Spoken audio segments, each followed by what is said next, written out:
Auzubillahiminash-shaytanir-rajim. Bismillahir-rahmanir-rahim. Assalamu alaikum, students. The last topic of the chapter number 4 is nature of bonding and properties. Students, bonding की nature, types of bond हमने पढ़ लिए थे. अब bonding की nature और उनकी प्रॉपर्टीज़ को हमने लास्ट आर्टिकल में देखना है.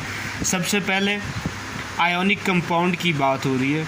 तो स्टूडेंट्स, वो कंपाउंड जो आयन से बने होते हैं, जो आयनिक मॉलिक्यूल्स हैं, आयन्स जो हैं आपस में जुड़े होते हैं कौन सी इलेक्ट्रोस्टैटिक फोर्सेस की वजह से, उनको आप आयनिक कंपाउंड कहते हैं. Compound that consist of ion joint by electrostatic forces are called as ionic compound. ऐसे कंपाउंड जो आयन्स की मदद से बने होते हैं और वो आपस में अटैच किसकी वजह से होते हैं, इलेक्ट्रोस्टैटिक फोर्सेस ऑफ अट्रैक्शन की वजह से होते हैं.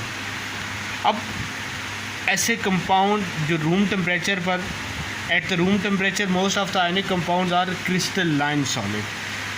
आयोनिक कंपाउंड इस नेचर के जो होते हैं ज़्यादातर वो क्रिस्टलाइन सॉलिड होते हैं. रूम टेम्परेचर दैट इज़ 25 से 30 के बीच में आ जाता है, या जो ज़्यादा अप्रोप्रिएटली लिया जाता है वो 25 सेंटीग्रेड है.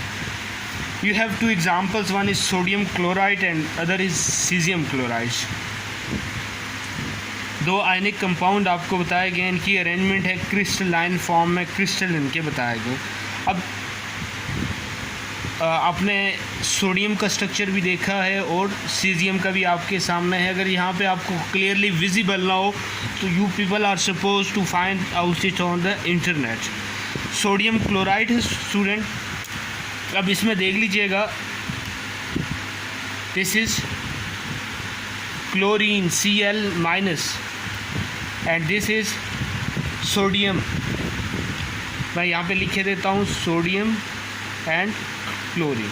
अब ये आपने देख लेना है, sodium sodium sodium sodium, this this this this this, ये इसी तरह से क्लोरीन क्लोरीन क्लोरीन और ये क्लोरीन, और इस कॉर्नर पे ये क्लोरीन आ गया.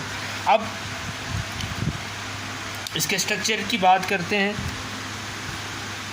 Both sodium and caesium form colourless cubic crystal.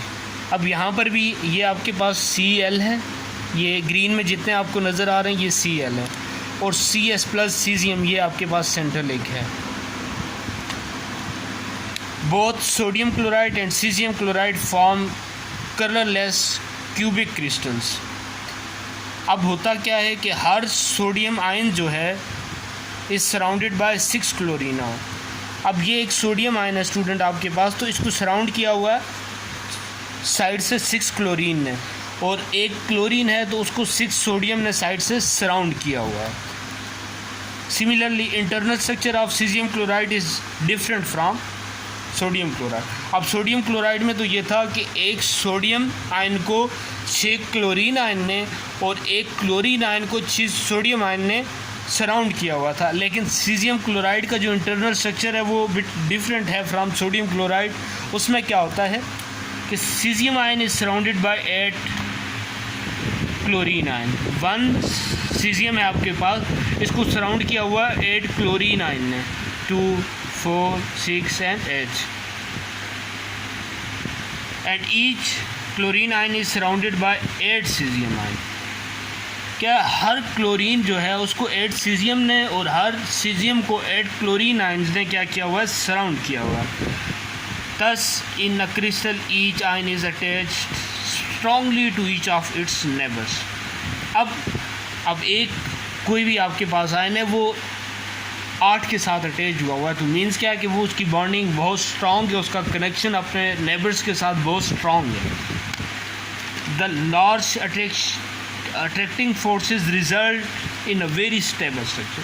अब रिज़ल्ट क्या होगा कि जब इतनी स्ट्रॉन्ग उनकी बॉन्डिंग है, स्ट्रॉन्गली वो अटैच्ड हैं विद देयर नेबर्स, तो वो उनका स्ट्रक्चर जो होगा वो स्टेबल होगा कि वो बाहर से कोई इंटरनली फोर्स लगा के एकदम से उसको तोड़ नहीं सकेंगी, उसको डिस्टर्ब नहीं कर सकेंगी. So ionic compound have high melting point. For example, melting point of sodium is at 1 centigrade. Now this is too much, students. 801 centigrades, बहुत ज़्यादा हीट है। इसको तोड़ने के लिए, मेल्ट करने के लिए आपको 801 सेंटीग्रेड तक टेम्परेचर राइज़ करना होगा, which is too much. Means क्या है कि आपकी जो जनरल कंडीशन है उस पर इसका स्ट्रक्चर जो है वो बहुत ज़्यादा स्टेबल रहेगा। उसके बाद स्टूडेंट हमने कंडक्शन की बात करनी है कि ये किस स्टेट में जो है आयनिक कंपाउंड जो है इलेक्ट्रिसिटी को कंडक्ट करते हैं, उसको हमने देखना है। यहाँ पर फिगर स्टूडेंट्स अगर आपको बुक से क्लियर ना हो तो you can find out it on internet just by writing conduction of electricity through molten sodium chloride. अब स्टूडेंट होता क्या है, when melted ionic compound conduct electricity, sodium chloride है फॉर एग्जांपल, उसको मेल्ट किया होता है तो उसमें क्या एक सोडियम आयन है, दूसरा क्लोरीन आयन है। अब ये क्या है, मेल्ट हुआ तो वो एक पॉजिटिव है और एक नेगेटिव है। पॉजिटिव जो है वो नेगेटिव एंड की तरफ मूव करेगा और नेगेटिव जो है वो पॉजिटिव एंड की तरफ मूव करेगा। Ions are free to move through the molten salt. जब इस पर क्या किया जाता है, वोल्टेज अप्लाई करते हैं तो सोडियम आयन जो है वो नेगेटिव एंड की तरफ मूव करेगा और क्लोरीन आयन जो है वो पॉजिटिव एंड जो इलेक्ट्रोड है आपके पास उसकी तरफ मूव करेगा। This movement of ion inside a cell is responsible for flow of electricity. अब ये सोडियम का नेगेटिव की तरफ इलेक्ट्रोड की तरफ मूव करना और क्लोरीन का पॉजिटिव इलेक्ट्रोड की तरफ मूव करना, मोल्टन सॉल्ट के अंदर जब वोल्टेज अप्लाई किया जाए तो यही सारा प्रोसेस इलेक्ट्रिक करंट के फ्लो के लिए रिस्पॉन्सिबल है। This movement of ion inside the cell is responsible for flow of electricity between electrodes in the external wire. अब इन दो इलेक्ट्रोड के बीच में ये आपने वायर अटैच की हुई है, यहाँ से ये पैसेज होगा इसके फ्लो का। आपके पास मोल्टन जो था सॉल्ट उसका टेम्परेचर भी बताया हुआ है और फ्लो नेगेटिव और पॉजिटिव एंड भी आपको क्लियरली विजिबल है। उसके बाद एक्वस सोल्यूशन की बात की जा रही है। तो student aqua mean water, aqueous जहाँ पर भी आ जाए तो आप समझ लीजिएगा कि वो लिक्विड फॉर्म आ रही है। Aqueous solution of ionic compounds also conduct electricity. This is because when ionic compound dissolve in water, the ions are free to move about in the aqueous solution. Clear हो गया। Aqueous solution of ionic compound जो होता है वो electricity conduct करता है, क्योंकि जब आप सॉल्ट को वाटर के अंदर डिज़ोल्व करते हैं तो उसके जो आयंस होते हैं वो फ्रीली मूव करते हैं उस एक्वस सोल्यूशन में। Okay, thank you.